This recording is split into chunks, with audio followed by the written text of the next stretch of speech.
Click me live on screen. Right, good afternoon everyone, thank you for coming to the workshop. Slightly unusual subject this one, due diligence for deviants. Has that got everyone curious as to what the heck I'm going to talk about for the next 20 minutes or so? Good. Is anyone familiar with the term due diligence because of their working environment? Okay, cool. And there's enough hands that I'm going to give you a definition now. Due diligence are the things that you do to avoid committing a crime or tort.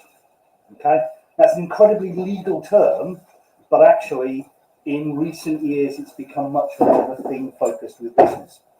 And due diligence are the things that you do to check to make sure that everything is done correctly. Now, how does this relate to kink? Well, guess what? We all take risks. Okay? Now, everyone effectively has a spectrum of activity that they are comfortable within. Okay? Some people might go, oh, I'm into dressing up and I like the fabrics and materials, but it's being spanked or flogged is not my cup of tea. So the area of comfort zone that they sit in is very much for dressing up in fabric. There will be people who are into impact play, but they will have an area that they are comfortable with. It might be soft and gentle and sensual, or it might be at the other end of the spectrum, pick up the chair and hit me with the chair. Okay? Now the problem is, when you stop and think about this, and if I said to someone, oh my God, let's have an impact play session. Now, my definition and your definition might not be on the same page. And this is where due diligence comes into play. Because it's not just enough to assume what's said, you need to check and verify. And as individuals, we also have thresholds of what we're comfortable with. So I'm going to pick some people at random. There we go. You might be keen on a bit of stranger danger. And that anonymous nature is something that you're comfortable with. But the next person, no, stranger danger, not my cup of tea. I need to know everything about the people I'm playing with, build up a level of trust, etc. So this workshop is very much about helping people to understand that the person who is responsible for that due diligence is yourself. Okay? And you all have an individual place that you are comfortable and happy, and maintaining that position is our individual responsibilities. Okay? Because at the end of the day, we want people to go out and have as much fun doing kinky things as possible, but part of that is understanding that not everyone has the same lexicon, the same understanding. So you've got to look at this internally and say, what am I comfortable with as an individual? And if you're very risk averse and you want to take things slowly and gently, then you need to do more of that due diligence yourself. You need to ask more questions, check up on people, check up on things before you take those steps. But if you're into stranger danger, the more risky stuff, and you're comfortable with that, and you understand that you are the one who's responsible for the consequences, then go out and play in that area. But it's very much about finding what you are comfortable with as an individual first and foremost, okay, before you start engaging with others and what they're interested in. Okay, it's very much like has anyone worked in the area of finance and banking? A couple of hands going up, and that's where you'll be most familiar with due diligence. Because strange enough, when you're looking for investment in a company, you don't just walk up to someone and go, "Oh my God, I'm going to give you a proposal and I want £1 million." Now, you're not going to sit there and say, oh, you know what, I like that guy, I like the sheep on his shoulders, I'm going to give him £1 million without asking any questions. Because that's not how the real world works. Okay? That's all right, not a problem. Now, some people, you know what, if you were Bill Gates or Jeff Bezos and money was pouring out of every orifice and you really didn't care, then you might turn around and go, actually, you know what, those kinksters will give them £1 million because they're just fun people. But in the real world, that doesn't happen. Okay? And the more money you're looking at borrowing, the more due diligence that goes into it. Okay? Because particularly when you're talking about startups and stuff like that, and I'm going to throw some anecdotes in here, I work in an incredibly specialist niche area. I mean, it's just about as specific as you can possibly get. Um, and many years ago, a magazine in the States called Popular Science had an award ceremony, and they awarded a device that detects things in my field of expertise. And I was absolutely fascinated by this because my background's in chemistry and biology, and I understand a little bit more than your average person in my field.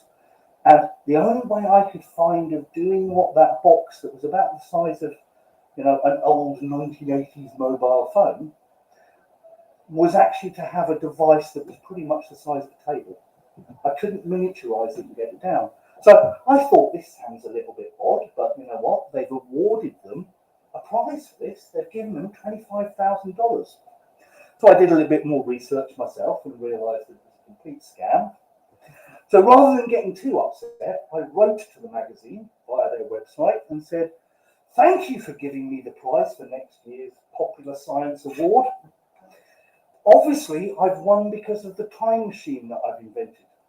You've already given me the award, so now can I have the 25 grand for next year a little bit early?" Ooh, God, did it not go down well. Because all of a sudden, I'd exposed the fact that no one had done their due diligence. No one had bothered to check if this device actually worked, and they'd given someone 25 grand for something that was basically a huge scam. I don't think that magazine is still in circulation, because that dogged them for years and years. They just couldn't get rid of it. And every time they tried to edit the website, I was straight in there updating the comments. Because to me, awful thing, I didn't want anyone buying a product in my industry area that didn't work. Because to me, you know what? You should test it before you get it out in the market. If it doesn't work, don't put it out in the market. So they obviously hadn't done their due diligence. Unfortunately, weren't going to play the game twice, and they did actually insist on proof of my time machine. And my whole scam then fell to pieces. Okay? But it's one of those. If you don't stop and actually look at things and ask yourself the questions, verify the information that you're given, then you do end up in these very grey areas. Okay? Now, verifying information, that in itself is practically a workshop, but to give you some ideas, a lot of people will instinctively say, "Oh my God, you know each other. Is he safe to play with?" And that will be their opening gambit. Now, they're going to get a very binary response, a yes or a no. The fact that you're sitting close to each other and there's physical contact, I hope the answer is going to be yes, for your sake as much as anything. Okay? But it's equally very, very subjective, because if two people are in that bliss of a relationship, then actually their judgment isn't necessarily as clean as it could be. So what we do is we encourage people to say, "How do you know this person?" Because then you'll actually get a lot more contextual information to it. "Oh, I met them at Munch 3 weeks ago." Okay, that's great. It's a really important piece of information for me, because if you've known this person for 3 weeks, then I'm going to hold everything that comes out of your mouth connected with that person in the bucket that says this information is based on 3 weeks worth of experience. Okay? Whereas actually, if you turn around and say, "Known him for 7 years," okay, that gives me a better understanding. So I would expect that over a 7-year period, your impression will be more complete. Okay? So ask not necessarily the direct question, ask it indirectly. Okay? Ask people if they want to play with you, what workshops they've attended. And if they turn around and say, "I'm a natural dominant, I cracked out of an egg, fully capable of everything," okay. Because we all learn. Okay? Now, at the end of the day, I hate to say it, there aren't many people who will stand up and admit that they learned. Because particularly in this kind of dynamic, the dominant has to have all of the control and authority. Okay? Well, actually, the dominant needs to convince the submissive that they're actually viable and should be playing together. So be honest with that. "Oh yeah, I learned from this person, I've been doing this for this length of time." Okay? Because that gives all of the context to it. One of the classic bits that's always a bit of a giveaway to me is when someone opens up their kit bag. I've been a dominant gentleman of 35 years now, been training slaves all my life. They open their kit bag, and honest to God, it's like something out of Ann Summers. And not the high-end Ann Summers either. Okay? So, what that person is telling you is that they've been on the scene for 35 years and playing with shit toys. Now, I get it, not everyone has the funds and access, but actually, when you come to an event like this, you start to realise that there is a huge difference between a flogger that is, in essence, a piece of dowel made of pine wrapped in leather, studded on with some stapled on falls, versus the things that are actually made fit for purpose. You pick up the flogger, it feels right in your hand. It's a quality instrument, it's balanced correctly, as opposed to something that you kind of pick it up and it's wrong because either the falls are too heavy, the handle's too light, you can't transfer the energy, you can't play with it properly. Okay? And it's only through experience of playing do you learn that. Because just like all hobbies, all activities, you don't go out and buy the top end kit on day one. You go in with a couple of entry level pieces, you decide what you want, and you build up from there.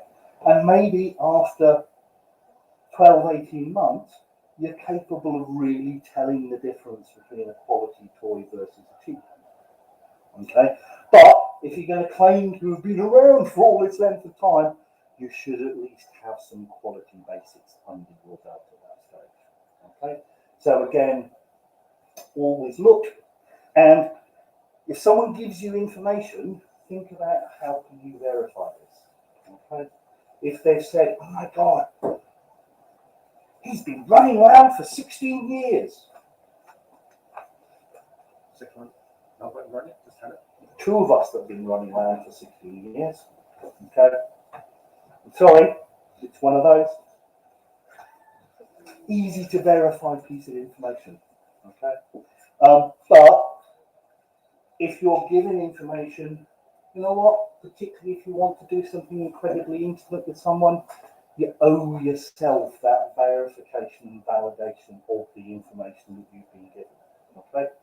Because quite often, I get this a lot when people come to negotiate with me in business. I have a rule that says the first words out of your mouth are probably the most indicative thing about you. So when people say to me, oh, don't worry, I'm not going to screw you over with this business deal, I'm sitting there going, Jesus fucking Christ, you've just confirmed you're trying to screw me over. Okay? Because they just can't help it. It's the thing that first comes out of their mouth. Okay? So always hold that as a valuable piece of information. Okay? And if someone says, oh, we're going to play, it's going to be amazing, and I'm not going to fuck you over, sorry, you're going to play, probably not going to be amazing, and almost certainly they're going to fuck you over at some stage. Because it's that whole frog and scorpion, the whole frog and scorpion principle. Some people are so desperately looking for what they want that they will say anything in order to get it. Okay? And again, if they really want to play and you want to play, it doesn't need to be that day. Okay? If they're genuine about it, then take the time to get to know the person, because you know what? If you're not in the end of the spectrum that likes a stranger danger, then at the end of the day, you are probably one of those individuals who can list everyone you've had a sexual encounter with and probably rate their performances as well. Okay? So think about that and go, right, actually, this person is obviously very, very keen on doing this. It's not my comfort zone. You're there to protect yourself. You're the only person who is responsible for that. Okay? And I know that might be a little bit controversial for DMs and the crew and all of the rest.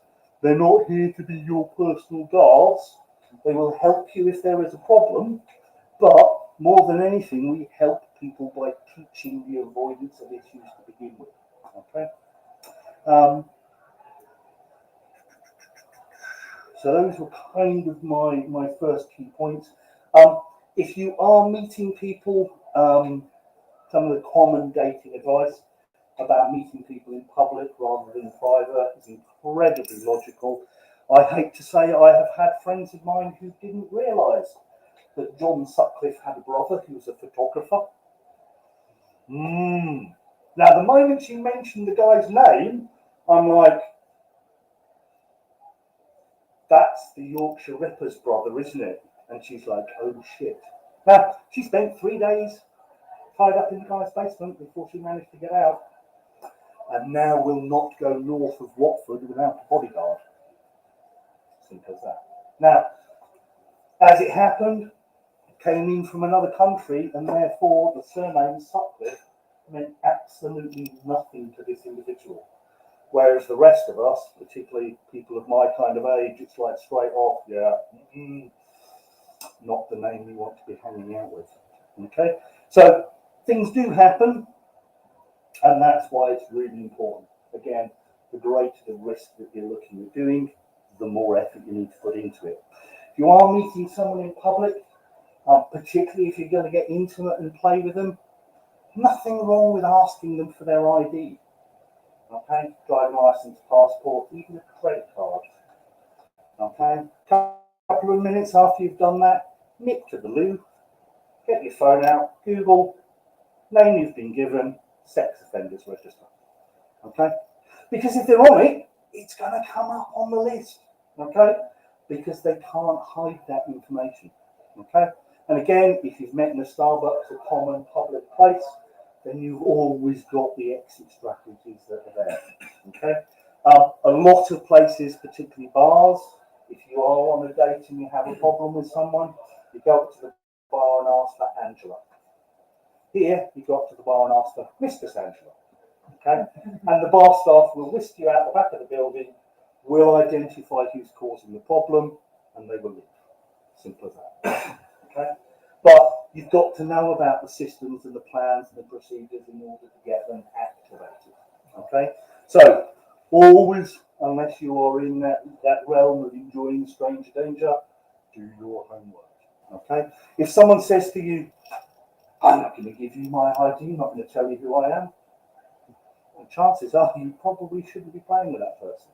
Okay, take it as a huge red flag. But equally, if they go, yeah, no problems, there's my details, check me out, I have no problems, give them credit for a green flag on that one, okay? Because they're actually doing things to make you more comfortable. And they're more likely to be the people who actually, therefore, pay attention when you're playing, because it's not just all about what they want out of the session, it's about what you're going to get out of it together, okay? Outside of that, one of the phrases that's particularly key with a kink shrink, pre-morteming. Okay, these are the things that you do before you get into the situation to reduce your risks. Okay, the most classic example of this is astronauts. Okay, I'm going to send you up to space. All of the tasks that you need to do that are critical to your mission, you will learn how to do them blindfolded. Because actually an awful lot of people go blind in space, because the funny thing is when you're weightless, your tears stop, and basically it can cause problems with eyesight. So they train all of the astronauts to do everything that is mission critical blindfolded, because they anticipate that there may be an issue with their sight at some point during the mission. Okay, therefore, let's get you able to do it in that difficult and complex situation, and you're more likely to be able to do it if a problem does arise. Okay, same thing with meeting people and exploring kink.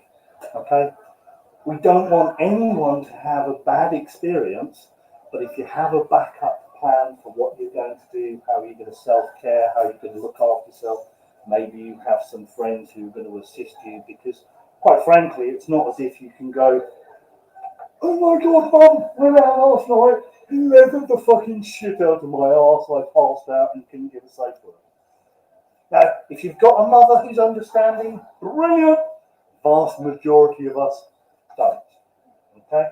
So it means that you are naturally more isolated and more alone when these things happen in the kink context. So build your support network, your bubble, and say, oh my God, I'm going out on a hot day on Saturday. Do me a favour, A, can I be your safe call? Does anyone know? Does anyone not know what safe call is? Okay, and there are actually websites that you can set this up and get an automatic safe call. And the idea is, if I'm meeting someone at 4 o'clock at Starbucks, I either get a friend of mine to ring me at 4:30, or I set up the website to ring me at 4:30, and that way my phone rings. Oh my God, yeah. Understand, I'll be there as soon as I can. Really, I'm sorry, got to go. The cat's vomited all over the tumble dryer, and I've got to go and fix it out. Okay, so there's your exit strategy built in. Now, the problem is, you go out to Starbucks, you get there and realise that the 6'2" dominant gentleman you were intending to meet is in fact 5'2" and about 20 years older than they put on their FetLife profile. You don't want to be scrabbling going, who the fuck can I ring this afternoon to get me out of this? Prep it, do it all in advance. Okay? Equally, it's very sensible if you're going out to play with someone to have friends check in with you the next day. Okay?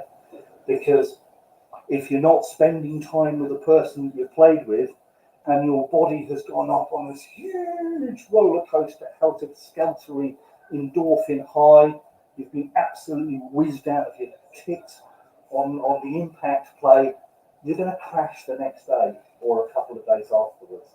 Now, if you're not still with that person, then actually it's your responsibility to build your connections around you that say, oh my God, we're going to go out, we're going to play, it's going to be amazing, do me a favour, just be there for me if necessary the day after. And actually, you are better off picking someone of the same side of the dominant submission equation as yourself. Because actually, DOMs have DOM drop the next day. Okay? My company will not send me out to work before 1 o'clock on the day after LAN. Okay?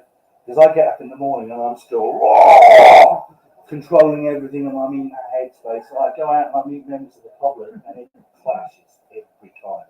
So 1 o'clock is the first appointment I will do a day after LAN because that gives me time to get back into a normal headspace. Okay? If you are submissive and you have that sub drop and you don't have people to be able to remind you, don't forget, a little bit of chocolate does you some good, but you're better off with a turkey sandwich, the tricky family, all that kind of good stuff. But without having someone looking after you and helping you through that process, you can get lost on your own path.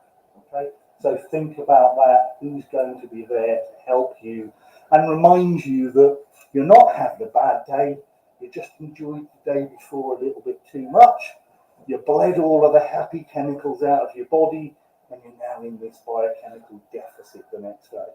Okay? So be good to yourself and get yourself back up onto the even keel as quickly as possible. Okay? And it happens to all of us to varying degrees. Okay? I know some people who are literally go to crap 4 or 5 days after playing. Okay? And often, because it's them and their perspective looking out on the world, they don't appreciate the difference it has on them. So they're going, oh, I'm really depressed and miserable at the moment. And they're going, okay, let's take you back and remind you the reason why you are in this state is because the fun you had before. Okay? That is the price that you pay for doing this. Okay? Which is often enough to help people go, oh yeah, I really enjoyed Friday night, and this is the price that I have to pay each time. Okay? Does that make sense to everyone?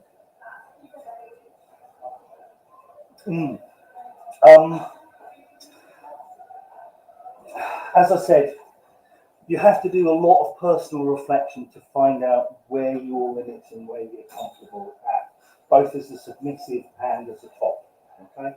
Because there is this danger that when you're in the motions of play, wow, flogging was brilliant, the tickling with the rabbit fur was awesome. Yeah, you know what? I'll let you have a go with a staple gun. It happens. It really does. Okay, I personally would say, yeah, the impact stuff, the sensation stuff, that's a good match. And then another day when you've had a cold reset, come back in and do the staples because there's a different energy. Now, there will be some people, having done both of them separate, will turn around and go, oh my God, you know what? What I really want is all of this, and then staple me closed at the end of the process. Okay? And that's acceptable, but you've got to have built up and got to that particular point together. Okay? Because two activities separate equate to something. When you start joining them in together, it's like layering stuff. Okay, I'm not a big fan of drugs. Certainly not tablets, pills, and powders, because they're a very strong stimulant on the body. Okay, there are lots of people out there who will do coke, and then go and play. Wouldn't recommend it myself because you've just shunted your biochemistry and stimulated it up to this point. You're now going to apply and milk a load of endorphins and do some funky other stuff here. And I guarantee you, you don't have a previous reference on what that's like when you start playing. Okay? So treat things almost as individual modules before you start bolting it all in together. Okay? One of the mistakes I did make in a club, must be about 12 years ago now, I didn't bother to check if the person had had a disco biscuit before I suspended them. Their first suspension. Now, anyone who has been suspended will confirm it's a lot more intense a sensation than people will give it credit for because you're disconnected from the ground, you don't have that same grounding, your energy changes, you become incredibly drifty. And that wasn't the right space to mix with MDMA. So they came down from the suspension, vomited all over the club floor, and it was like, yeah, that's why we don't do disco biscuits in suspension. Okay? Now I'm sure, having had multiple rounds of suspension, the person could probably cope with the two quite well, and it's probably what they're looking for in life. But on that particular evening, two things coming together did not produce the outcome they're looking for. Okay, one of those. So that's my view on that one. As I said, it's a personal thing. Okay, we've got to do that analysis. There are times, you know what? I'll do some stuff that people will look and go, "Holy fucking shit! How is he not cutting her open while she's hanging upside down by her ankles and I've got two knives?" And I'm punching them, and she's swinging backwards and forwards like a punching bag on the blades. Okay? Not beginner stuff. Not beginner stuff for either of us. Okay? But you know what? In that moment, that bubble of energy, that whole, it literally feels like the universe only extends about 2 meters in either direction. Okay. The rest of the world that's going on the outside, I couldn't give a monkey's about it because I am just so absorbed and concentrated on this activity that's going on here. Occasionally, I'll take a break and look at the line of people kind of 5 meters back going, oh my God, and then I pull out a bunch of flowers and plant them in as a vase. So yeah, it's one of those, think about it yourself. I didn't start off by going, oh my God, I'm going to my first club on Saturday night. I'm going to take someone and do something incredibly easy. Okay? Build it up over time. Because if you're going to do stuff in public, big audience. And if you do it wrong, they're all going to talk about it. Okay? So be sensible to yourself, think about it, and don't fall into the big trap, the Dunning-Kruger effect. Anyone not familiar with that word? Okay, the Dunning-Kruger effect is when someone's technical abilities in reality are not as good as what they think they are in their head. We never do industry. A lot of industries have this problem, but at the end of the day, it only becomes an effective risk in the real world when people start doing things beyond their competency. Okay, the classic on that is rope. Because everyone loves rope. Oh my God, I saw someone do rope the other day. I'm going to dedicate, and in 6 weeks' time, I'm going to be dangling people from the ceiling and the chandelier like this. Okay. Speak to someone who's done rope, and they will tell you quite honestly, you do floor work for the first year and a half to 2. Okay?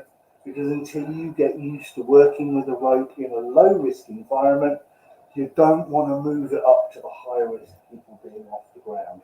And yet everyone is, well, I'm going to do suspension, and they race towards it as if they were a moth after the brightest flame.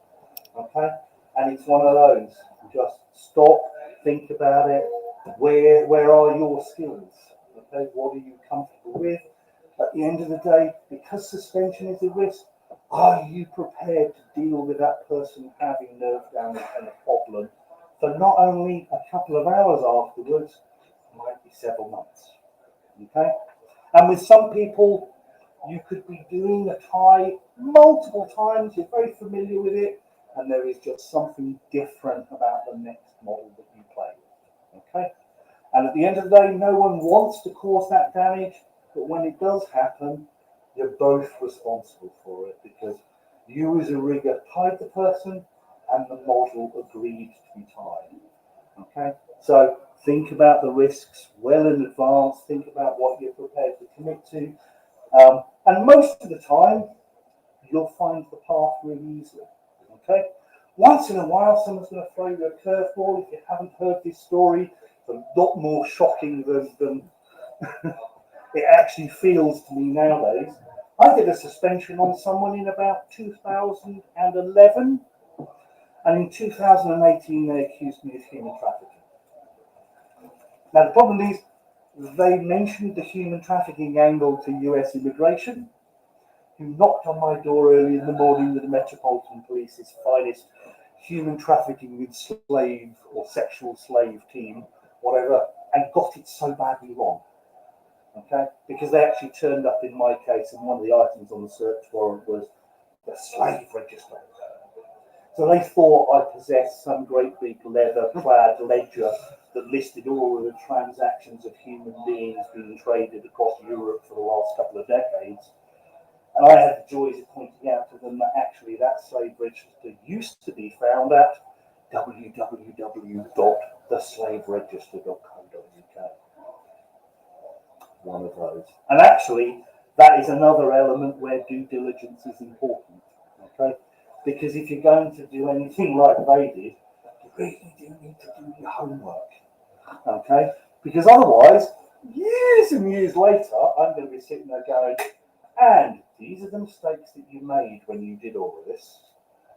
And why is it that you seem to repeatedly be misunderstanding consensual kinksters and criminals? Because we're not the same thing, you know. People who are in the cage at the foot of my bed are there because they want to be. Yeah. I've not had to actually go and do some shady kind of deal.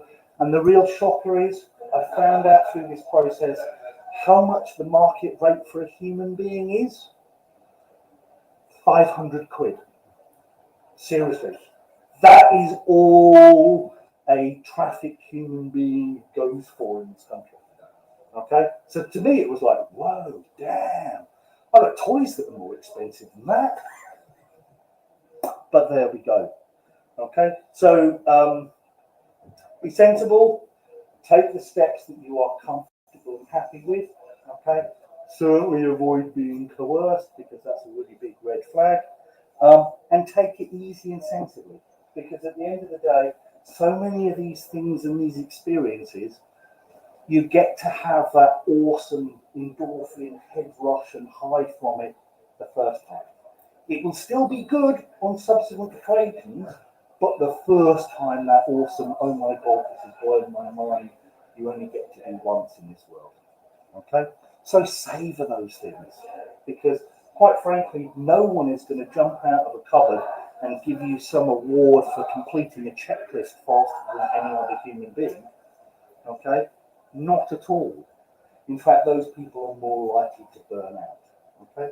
So take things calmly, steadily, and that way you enjoy it for a long, long time. Because the crazy thing is, within our community, I'd like to say that if I look around this room and said, hey, this is still on the scene, come back to this workshop this time next year, and I suspect there will be probably a quarter of you that wouldn't be here because the churn rate is that rapid. They either decided, hey, that wasn't for me, or I got in it with a partner, it's their thing more than mine, or they haven't experienced, they go, yep, you know what, that took things a little bit too far, I'm going to take some time out and step back from it. Some of those people may come back years and years later, and in fact, having been running LAM for 16 and a half years, all the time. Every couple of months, someone will come up and go, oh my God, not seen me for ages. And I'm like, I'd be here every single month without fail. Oh, well, I kind of hooked up with this person on Plenty of Fish, and then we got into this relationship and moved in together, but they weren't too good. And the relationship has died because, you know, I wasn't getting that itch scratched. And now I want to come out and be kinky again.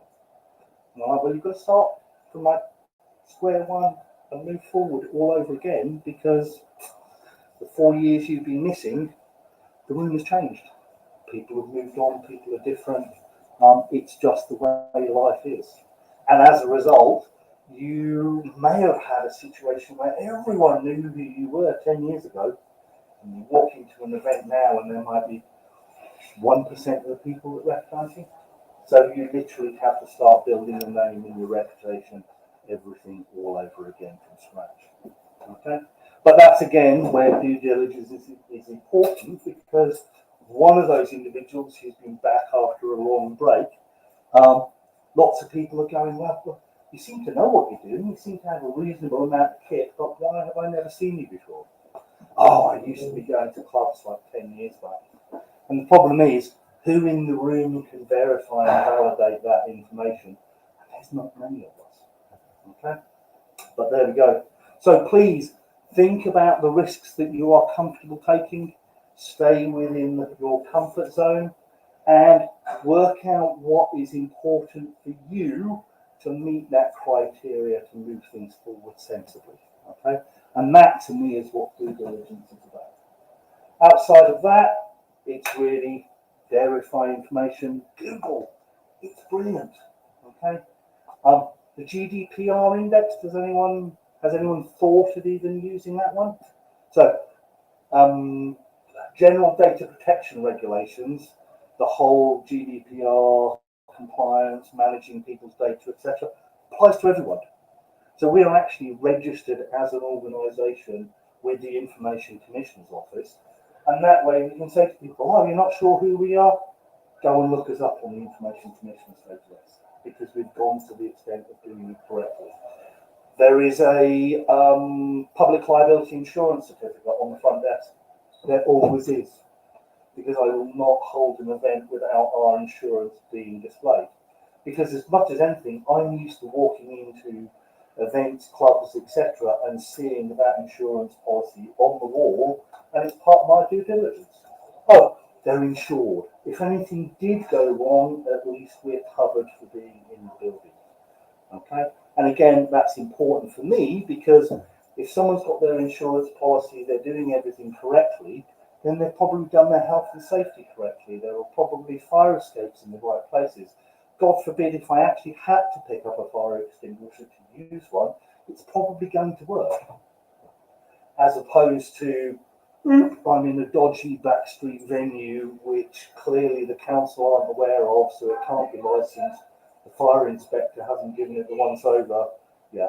And at those points, I'm starting to get more and more and more nervous. And quite often we'll cut a night short because I've looked around and the fire escape signs are missing. Now, or the fire escape doors have got chains on them. And it's just like, yeah, no. I hope to God I never, or any of my friends are in a building that has a problem. But actually, if there is, I really wouldn't want to be the first person to hit the chained door, because the 20 or 30 that are running in behind are just going to pin you to it. Okay? So be sensible.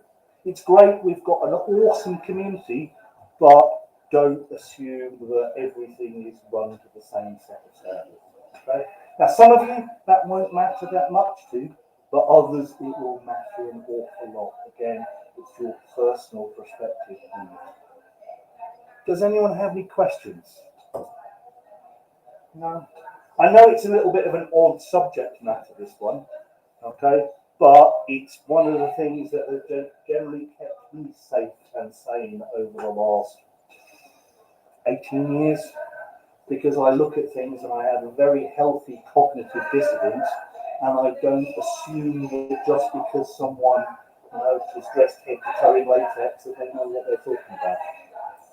There was something I was familiar with a while ago, especially with people doing rope. Whether you're rope binding submissive and getting tied up. Sometimes there was feel like the practice of basically asking the rigger to cut the rope, even if you don't need it, because you want to make sure that when you say cut the rope, they're actually going to cut the rope because they value you more than the 20 quid or so they've actually spent on that piece of rope. And then if you find out that actually they'll go, oh no, I'll just untie. No, I want you to cut the rope right now. I don't feel safe. And then they just still don't do it. It's like, I'd recommend having that conversation before you spring it on someone at the end of the day, because quite frankly, you will get the answer before you have to ask to cut the rope. Because if they turn around and say, no, if you're going to play those games, I'm not interested, my rope is more important, then the person has identified that their rope is more important than the person they're going to tie up with. Don't get into a tying situation with that person to begin with. Yep. So rather than spring it, talk about it. And if they go, no, I most certainly would be immediately there with the safety scissors cutting the rope, by all means, test it if you wish to. And again, if they turn around and go, that was my Master Kanoki special limited edition treated hemp rope, okay, then again, you've got the answer you're looking for, because the person values the rope more than the person they're tying up. The rope, easy to replace. The person, not so easy to replace. rope can also just be tied together as well. You need to extend pieces as well. So Exactly. So a piece of rope is still a piece of rope. And again, on the few occasions I've cut the rope, what I like to do is actually gift the rope to the person. Okay? And say, oh my God, do me a favour, make something with the rope. And then you'll come back and give me something, maybe it's just an object that you've thrown together that meant something connected with that, but that's a memory. Okay? And I'm always happy to cut the rope, even though at one stage I did a cut the rope workshop, knowing that the rope that I cut could not be replaced. Okay? It was sold to me by a guy who'd passed away. I therefore couldn't find what his rope supplier was, but I wanted to prove the point that even though this rope had huge sentimental value to me, the moment the person asked to be cut out, scissors came out, straight away cut off. Okay? Just one of those. But yeah, conversations, by all means, look for those signals, and then once you've had the conversation, ask them to cut the rope if that's what you want to do. You should probably make sure that you've got the money in the pocket to cover the rope if you then turn around and go, I was just testing you. Because people are very attached to their rope, okay? And particularly if it's natural fibre stuff, because oh my God, they will have worked that for a very long period of time. They would have boiled it, they would have stretched it, they would have twisted it, they would have then gone along and flamed off the excess threads and all of that kind of stuff. So they get very, very connected with it. Okay? I'd be upset if someone then turned around and just went, I was just doing it to see if you would, because I would hope that they would kind of, wait to or do it at an earlier point in time, rather than I've kind of got one leg up there, I've got the arm there, I'm just about to tie in the next bit, and they go, no, cut me out, because I'm going to take the one piece of rope that holds the whole thing and just go straight away clean through it. So it's not a short piece of rope I'm going to waste. It's a full kind of 30-foot length of rope. So when you make the checks, be good. Okay. I also remember another issue about impact play and wax play. Is there any research have they ever tested it on themselves and say, what does that feel like? If they don't know, you want to worry on that. So most people, we class themselves as dominant in impact play, wax play. I test all my toys on myself. Mm-hmm. So wax, temperature, leg, hit myself in the arm, hit myself in the leg. Not a problem with that because I know exactly what it feels like. And he's never done that. And it was fine with my last sub. That shit doesn't play either. Okay, because testing on yourself is great, but I know I have a very high. Oh, I have a massively high pain tolerance. Me testing on myself, I have to pay very close attention to what I feel will probably be less than what the other. It's more the case if you've never done it. If you're aware of your whole pain tolerance. I know people who've done wax play have never got a piece of wax on their skin. so I'll also add that some people have sensory issues that you might be aware of. So we had a big hoo-ha and debate over wax temperatures behind these a couple of months ago. And it's one of those, some of the wax that people sell melts at 50. Some people are much lower. Now, I've always been the fan of saying, look, find the thickest part of your skin that you can, usually the palms of the hand, and test it. Okay? And test it on the person in an area that is the most protected as possible before you move out further. Because, interestingly enough, everyone's tolerance is different. So, I know people who are like, those candles at 50, they're a little bit too cool for me. And I know someone at the other end of the spectrum that if I light the coolest candle I've got, which is almost entirely soy, and I stand at that kind of distance dropping it, their skin is going to be marked for 2 weeks. Because, interestingly enough, they are Scandinavian, and there is something about the Scandinavian genes that means that they are much more sensitive to hot temperatures. And it's probably the colder climate, so their bodies have just adjusted and they react more. So where these people were going, oh, I have the coolest candles and they won't mark anyone, they're awesome and everyone loves them, I'm like, yeah, I know a person from Scandinavia, won't have those candles. And literally, the distance that would be required to drop them comfortably on the person is greater than most people's houses would allow. Okay? So, not going to do wax play with them unless they're lying in my downstairs neighbour's garden. I'm looking over the balcony and going like that. And I don't think they would allow me to do it because they've got themselves into that position of saying, you know what, wax, not my temperature play. Ice cube, warm towel, warm cloth, brilliant. They like the difference between the two. But the moment it's actually ignition and melted wax, they just lose interest in it. Which is a huge shame because a lot of the knife play that I do ties in nicely with wax and cutting the wax off the skin and all the rest. She'd love it, but actually isn't going to get there because the wax is the problem. Okay. The other one I found around verifying people was an issue when it happens in business as well, as you say. I've seen a lot of the cases where people say they've had 10 years experience or 15 years experience, and then you find out it's 1 day a month for 15 years. Yeah. So that's actually more like 3 months experience. So it's very, and it's very exactly what you're saying. It's have a conversation. It's always about this. If you want to call yourself an expert in something, generally the acknowledged standard is 5 years minimum full time, 10 years part time. Okay? I don't even do kink at a level that I would call full time. Okay? Been around for about 18 years. There are a couple of disciplines that I will say, yes, I'm probably one of the more knowledgeable, and I would probably even say expert. But at the end of the day, I'm never going to say I'm an expert on all things kink because it's too broad a church and there's lots of activities I'm not actually that interested in. Simple as that. Right. Apart from that, I'd like to say thank you very much indeed for coming in today. I hope you've all had a fantastic day.